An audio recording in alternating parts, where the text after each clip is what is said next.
নমস্কার, আমি মৃত্যুঞ্জয় কাল্পনিক উপমায় আপনাকে স্বাগত। ইংরেজিতে একটা কথা আছে, confidence is better then over confidence. কথাটা সত্যিই তাৎপর্যপূর্ণ। আত্মবিশ্বাস যখন অতিমাত্রায় হয়ে যায় তখন সেটার অপব্যবহার করে। কেন বলছে এই কথা? চলুন শুনে নেওয়া যাক। একটা গ্রাম অঞ্চলে একটা পুকুরে দুটো রুই মাছ এবং একটা ব্যাঙ অন্যান্য মাছদের সঙ্গে ছিল। বহুদিন ধরে ওই পুকুরে থাকার ফলে তাদের মধ্যে বেশ বন্ধুত্বপূর্ণ সম্পর্ক গড়ে উঠেছিল। মাঝে মাঝে ওই ব্যাঙ আর ওই দুটো রুই মাছ তারা একসঙ্গে বিভিন্ন গল্পগুজব করত। এইভাবেই তাদের দিন চলে যাচ্ছিল। একদিন ব্যাঙ শুনতে পেল জেলেরা এসে ওখানে আলোচনা করছে কালকে তারা ওই পুকুরে জাল ফেলে সমস্ত মাছ ধরবে। ব্যাঙ তো ভীষণ ভয় পেয়ে গেল। সে তার বন্ধু ওই দুটো রুই মাছের কাছে গিয়ে সমস্ত ঘটনা খুলে বলল। রুই মাছ তখন বলল, তোমার আর কি সমস্যা বন্ধু? তোমার তো দুজোড়া লম্বা পা আছে, তুমি লাফ দিয়ে জাল নিয়ে চলে যাবে। তখন ব্যাঙ বলল, আমি শুধু আমার কথা ভাবছি না, আমি আমার বন্ধুদের কথাও ভাবছি, অর্থাৎ তোমাদের কথা ভাবছি। তখন রুই মাছ বলল, আরে আমরা হচ্ছি মাছেদের রাজা, লোকেরা তাই অবশ্য বলে। আমাদের ব্যাপারটাই আলাদা। ওসব জাল কেটে বেরিয়ে যাওয়া আমাদের পক্ষে বিশেষ একটা বড় ব্যাপার হবে না। তখন ব্যাঙ বলল, শোনো, তোমরা মাছের রাজা রুই মাছ আমি জানি, কিন্তু কোথাও আমার একটা মনে হচ্ছে একটা বিপদের সংকেত আমি দেখতে পাচ্ছি।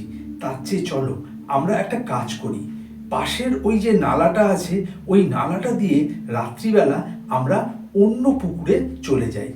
তারপর জাল ফেলা হয়ে গেলে আমরা আবার ওই নালা দিয়ে পুকুরে ফিরে আসব। তখন দ্বিতীয় রুই মাছ বলল, না না বন্ধু, এটা হয় না। আমাদের এই বসত বাড়ি ছেড়ে আমরা অন্য জায়গায় গিয়ে উঠবো সামান্য ওই জাল ফেলার ভয়ে? আমাদের ওসব পথ জানা আছে। জেলেরা যেভাবেই জাল ফেলুক না কেন আমরা ঠিক ওটা কেটে বেরিয়ে যেতে পারবো। এরপর ব্যাঙ বলল, দেখো যা ভালো বোঝো, কিন্তু আমার মনে হচ্ছে আমার কথাটা তোমরা মানলে ভালো করতে। তখন রুই মাছ বলল, আরে না না, তুমি আমাদের ভালোর জন্যই বলেছ, তবে আমাদের যে আত্মবিশ্বাস এতটা আছে যে আমরা ওই জাল কেটে ঠিক বেরিয়ে যেতে পারবো। তুমি আমাদের জন্য একদম চিন্তা করো না। এরপর মন খারাপ নিয়ে ব্যাঙ ঘরে ফিরে গেল। ঘরে ফিরে গিয়ে তার বউকে সমস্ত ঘটনাটা বলল। বউ বলল, কি করবে? তখন ব্যাঙ বলল, তুমি আমার সঙ্গে চলো, ওই নালা দিয়ে আমরা পাশের পুকুরে চলে যাই। দুদিনের তো ব্যাপার, তারপরে নয় আবার ফিরে আসব। ব্যাঙের বউ না করলো না। তারপর ব্যাঙ আর ব্যাঙের বউ দুজন মিলে ওই নালা দিয়ে পাশের পুকুরে চলে গেল। পরদিন সকালে জেলেরা এসে উপস্থিত, যারা জাল ফেললো। জাল ফেলে টেনে সমস্ত মাছের সঙ্গে ওই রুই মাছ দুটোকেও জালে তুলল।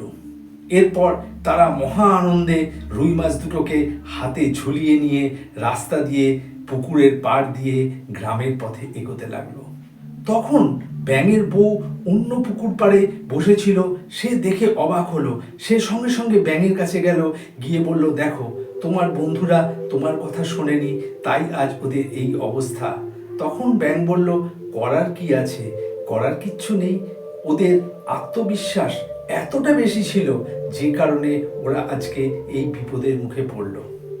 এই গল্প থেকে এটাই বোঝা যায়, মানুষের বা যে কোনো প্রাণীগুলোর আত্মবিশ্বাস থাকা দরকার, কিন্তু অতিমাত্রায় আত্মবিশ্বাস বিপদের কারণ হয়ে দাঁড়ায়।